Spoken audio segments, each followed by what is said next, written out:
Hi, I'm Dr. Ajit Saxena. I'm an andrologist and urologist at Indraprastha Apollo Hospitals, New Delhi. I also came into andrology by chance. In the year 2000, Professor K.C. Mahajan, he caught me one day. He said, Saxena, if you want to make a career, make it in andrology. Andrology at that time was not very well known at all. I used to follow whatever he said. I started getting interested in andrology. As luck would have it, Professor Ajay Nehra from US, he came over and I asked him if he could help me do a penile implant. We did 3 penile implants. I'm happy to inform you that 22 years later, they're still functioning well. So from there on, I never looked back, and I took interest in andrology when others thought it was a boring subject. And today, after having got almost 25 years experience in andrology, I find that there are a lot of myths in the public. There are a lot of things that can be sorted out just by proper scientific techniques. What about my background? I graduated from Maulana Azad Medical College and then went to UK for about 10 years, where I worked in the National Health Services. And when I came back to India, and that also was because my father was retiring at that time,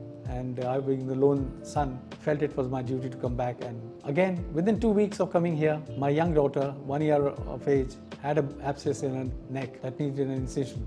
I felt as if I should go back to UK, but my father said one thing, that India is a free country where you can say what you want, but you can't do that in countries like UK or even US. That thing stuck in my mind, and I stayed on. I worked at Gangaram Hospital, then when Apollo came up, I joined Apollo Hospitals, and this is where I am at the moment. In between, along the journey, I had the fortune of becoming the first person to receive an OISCA Japanese award for surgical excellence. I also got the UP Ratna in 2005, and so on and so forth. Over the years that I've worked as an andrologist, I noticed that people have great myths, and these are compounded by various books which don't tell the true story. Who does a person go to? They all get that from the internet or from shady books that are written by people who know nothing about the sexual function. That is when I thought that it will be nice to educate the public and give back to the society what I have gained from the society over the years. There is a very interesting incident when I was an intern just out of MBBS, and very proud to put on my